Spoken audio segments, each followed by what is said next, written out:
बिस्मिल्लाहिर्रहमानिर्रहीम। Dear students, मैं उम्मीद करता हूँ कि आप सब खैरियत से होंगे।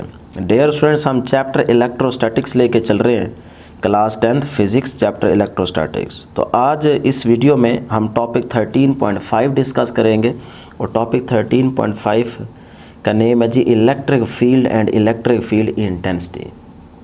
फिर से सुन लें, टॉपिक 13.5 और टॉपिक का नेम है electric field and electric field intensity.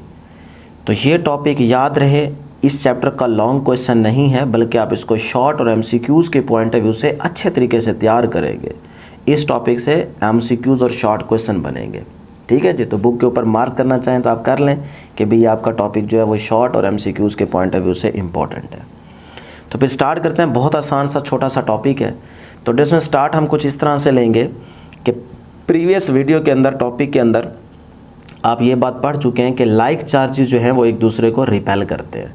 यानी कि जैसे यहाँ पे देख रहे हैं आप, दो डायग्राम्स हैं, दोनों पॉजिटिव चार्ज हैं, तो एक दूसरे को क्या कर रहे हैं, रिपेल कर रहे हैं। इसी तरह अगर नीचे देखें तो इस डायग्राम में दो अपोजिट चार्जेस हैं, अनलाइक चार्जेस एक दूसरे को क्या करते हैं, अट्रैक्ट करते हैं। पढ़ के आ रहे हैं ना पीछे। तो ये वाला चार्ज इस पर फोर्स एक्सर्ट करके इसको अपनी तरफ खींच रहा है और ये वाला चार्ज इसको अपनी तरफ खींचने की कोशिश कर रहे हैं। तो दोनों एक दूसरे पे फोर्स एक्सर्ट कर रहे हैं और दोनों बराबर की फोर्स एक्सर्ट करेंगे, लेकिन डायरेक्शन क्या होगी, अपोजिट होगी। तो बहरहाल लाइक चार्जेस एक दूसरे को रिपेल करते हैं, अनलाइक चार्जेस एक दूसरे को अट्रैक्ट करते हैं। ये बात आप प्रीवियस वीडियो में पढ़ के आ रहे हैं। अब ज़रा एक छोटा सा पॉइंट जो कि फर्स्ट लेक्चर में भी हमने डिस्कस किया था और सेकंड में भी डिस्कस किया था कि जहाँ चार्ज होता है उस चार्ज के अराउंड एक स्पेसिफिक रीजन तक उसका फील्ड एग्जिस्ट करता है। फिर से सुन लें, हमने पढ़ा था कि जहाँ चार्ज होता है उस चार्ज के अराउंड एक स्पेसिफिक रीजन तक, एक ख़ास हद तक उसका क्या एग्जिस्ट करता है, उसका फील्ड एग्जिस्ट करता है, उसका इफ़ेक्ट होता है। जो इफ़ेक्ट होता है चार्ज के अराउंड एक ख़ास हद तक, उसी को फील्ड कहते हैं। बात समझ आ गई? तो ये देखें, अगर ये चार्ज है पॉजिटिव तो यहाँ तक, इस ख़ास हद तक, इस रीजन तक, ये उसका डॉटेड लाइन से जो मैंने रिप्रेजेंट किया हुआ रीजन, ये क्या है डियर स्टूडेंट्स, ये फील्ड का इफ़ेक्ट है इस चार्ज के अराउंड। अब इस फील्ड के रीजन के अंदर कोई चीज़ आएगी, कोई चार्ज आएगा, तो ये वाला फील्ड उस चार्ज पे क्या करेगा, एक फोर्स एक्सर्ट करेगा। वो फोर्स अट्रैक्शन की भी हो सकती है, रिपल्जन की भी हो सकती है। बातें समझ आ रही हैं? गौर से सुनना है, सुनने से आपके सुनने की सेंस भी एक्टिव होगी।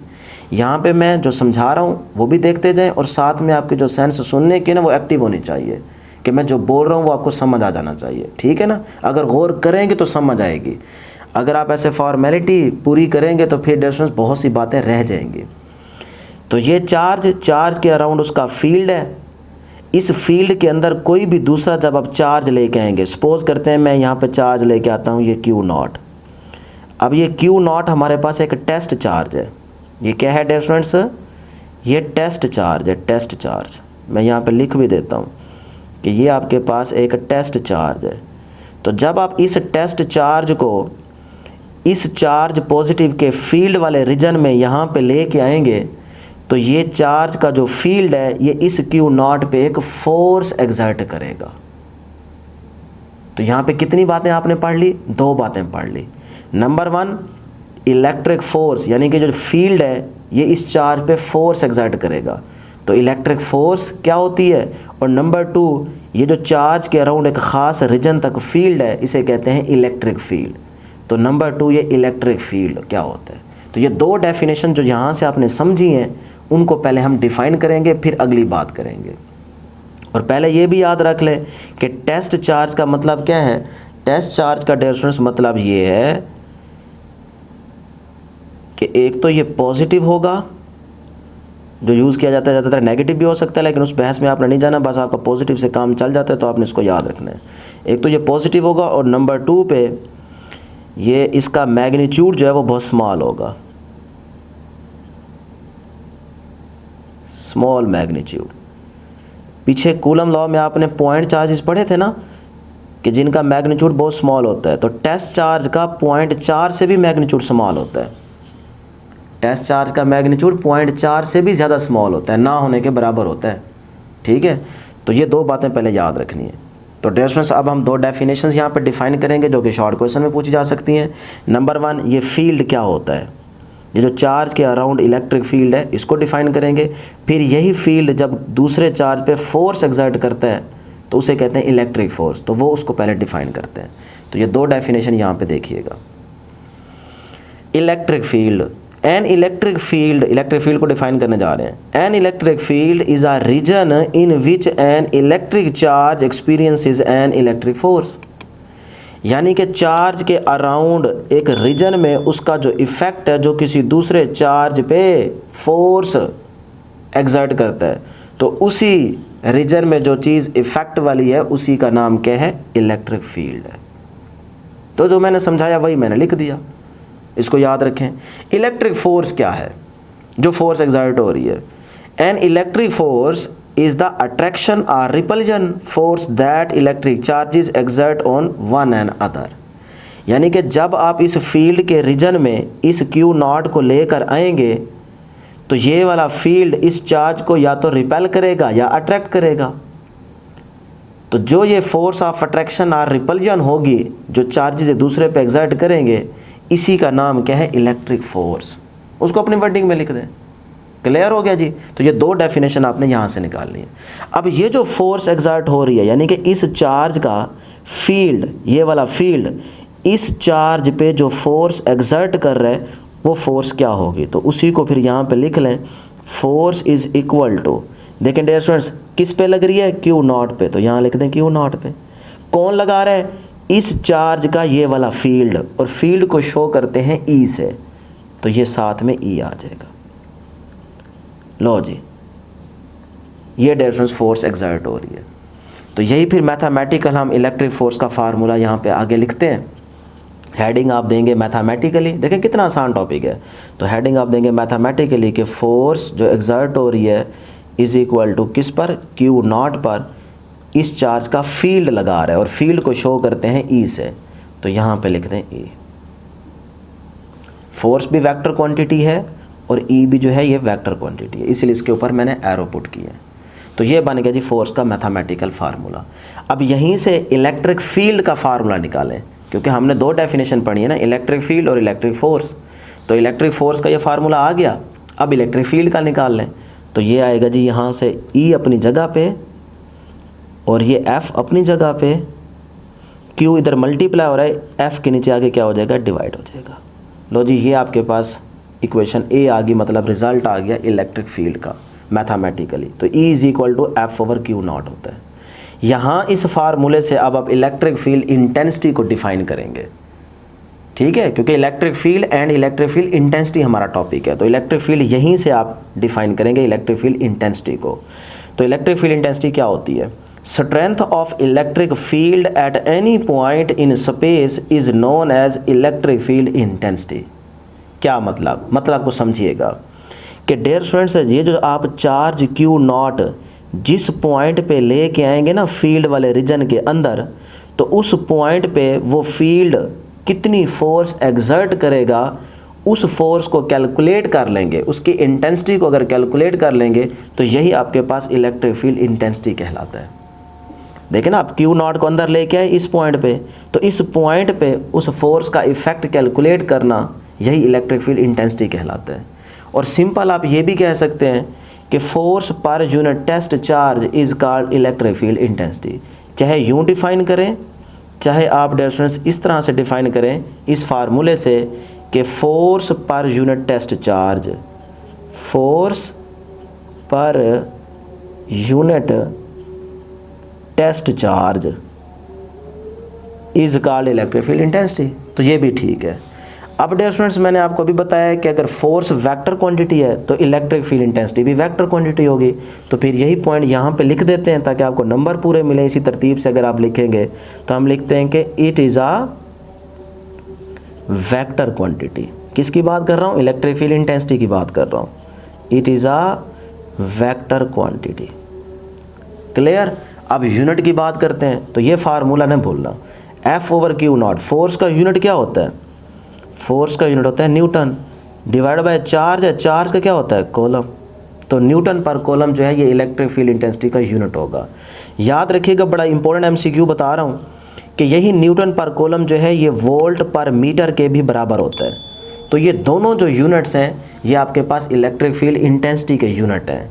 एमसीक्यू बन के आ सकता है कि the unit of electric field intensity, नीचे ऑप्शन हो सकती है Newton per coulomb, beta option हो सकती है volt per metre, Charlie option हो सकती है बोथ ए एंड बी, और डेल्टा हो सकती है नन।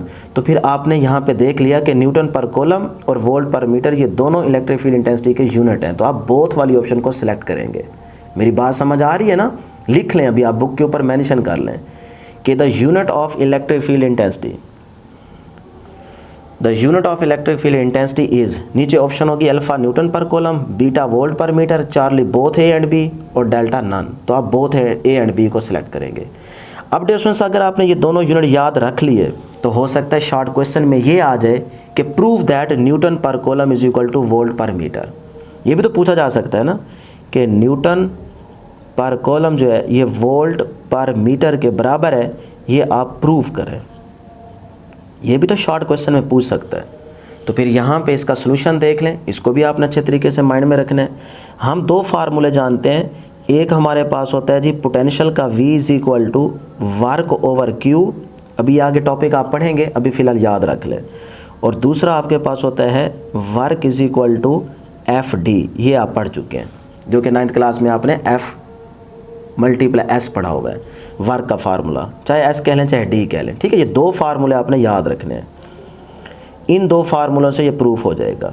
देखें, इस फार्मूले से वर्क को निकालता हूँ, work is equal to Q, इधर आके मल्टीप्लाई हो जाएगा ना V के साथ, तो ये बन गया V पोटेंशियल है।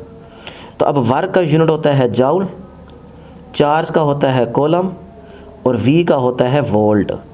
सही, ये कूलम, C से कूलम और V से वोल्ट, और वर्क का यूनिट क्या होता है जाउल। अब यहाँ से ज़रा जाउल को निकालते हैं कि किसके बराबर होता है, इस फार्मूले से निकालते हैं। वर्क का जाउल, F का क्या होता है न्यूटन, D का क्या होता है मीटर। क्लियर? तो जाउल किसके बराबर आ रहा है, न्यूटन मीटर के बराबर आ रहा है। तो यही जाउल की वैल्यू यहाँ पे पुट कर दें।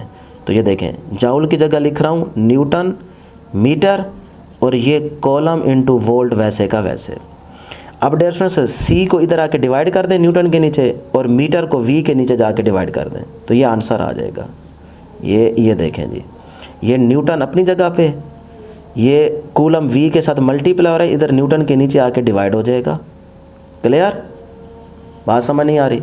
तो V अपनी जगह पे, ये M मीटर न्यूटन के साथ मल्टीप्लाई हो रहा है, इधर आके क्या हो जाएगा, डिवाइड हो जाएगा। तो ये देखें, ये प्रूफ हो गया कि न्यूटन पर कूलम जो है वो वोल्ट पर मीटर के बराबर है। इसका मतलब ये दोनों यूनिट्स इलेक्ट्रिक फील्ड इंटेंसिटी के हैं।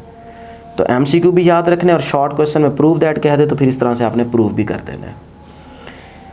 अब डियर स्टूडेंट्स, बड़ी इंपॉर्टेंट बात याद रखनी है, मैंने यहाँ पे लिख दिया है कि रीमेंबर, याद रखें। क्या बात भी याद रखनी है कि the direction of electric field is the direction of the force that would act on a small positive charge.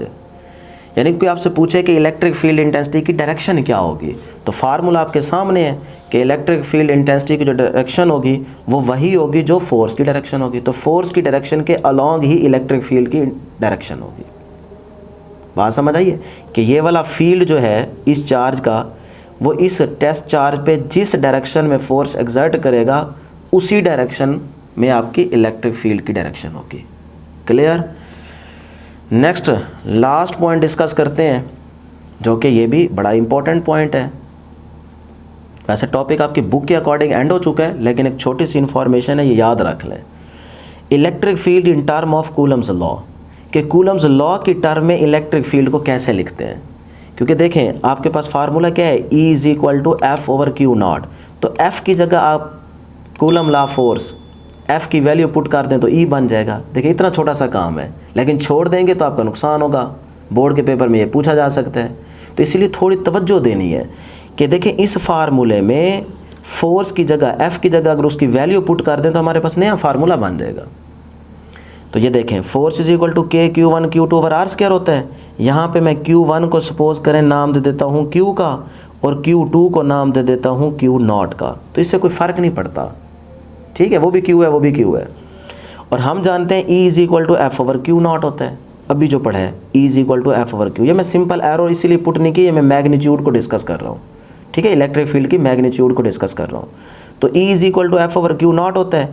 यहाँ इस F की जगह वैल्यू लिख दें, तो ये देखो E वैसे F की जगह लिखें K, Q1 की जगह Q, Q2 की जगह Q0 divide by are square, और ये वाला डिवाइड बाई ये रहा, और ये Q0 वैसे का वैसे, तो ये Q0 से कैंसिल हो जाएगा। आंसर क्या रहेगा? KQ over R square. तो ये आपके पास आंसर आ गया। ये भी आंसर किसका है? इलेक्ट्रिक फील्ड का ही आंसर है, लेकिन in term of Coulomb's law, in terms of Coulomb's law, ये याद रखना है। तो यही आपके पास इलेक्ट्रिक फील्ड का फार्मूला है in term of Coulomb's law. तो यहाँ से MCQ अगर पूछा जाए आपसे कि E का रिलेशन Q के साथ क्या बन रहा है, तो वो डायरेक्ट बन रहा है, और E का रिलेशन जो है वो इन्वर्स बन रहा है स्क्वायर ऑफ द डिस्टेंस के।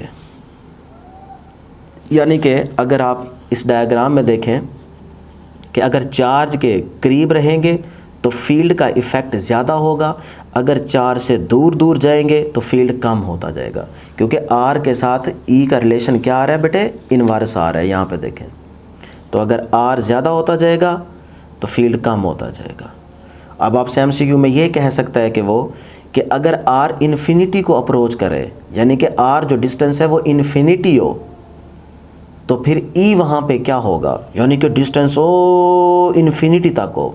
यहाँ पे सपोज करें इन्फिनिटी है, तो R अगर इन्फिनिटी हो, डिस्टेंस अगर आप इन्फिनिटी ले रहे हैं, तो वहाँ उस पॉइंट पे आप बताएं कि E क्या होगा, फील्ड क्या होगा। तो फिर ये देखें, इस फार्मूले में समथिंग ओवर इन्फिनिटी करेंगे तो रिज़ल्ट क्या हो जाएगा? ज़ीरो हो जाएगा। Something over infinity is called zero, तो E फिर क्या हो जाएगा? ज़ीरो हो जाएगा। तो ये भी आपसे MCQ में पूछा जा सकता है कि अगर डिस्टेंस इन्फिनिटी हो तो फील्ड वहाँ पे क्या होगा? तो फील्ड वहाँ पे ज़ीरो होगा। क्लियर हो गया जी? तो ये थी डियर स्टूडेंट्स हमारे पास आज के इस topic electric field and electric field intensity की डिस्कशन। मैं उम्मीद करता हूँ कि आपको आज का ये लेक्चर पूरी तरह से अच्छे तरीके से समझ आ गया होगा। इंशाल्लाह नेक्स्ट वीडियो में मुलाकात होगी, तब तक के लिए अल्लाह हाफिज़।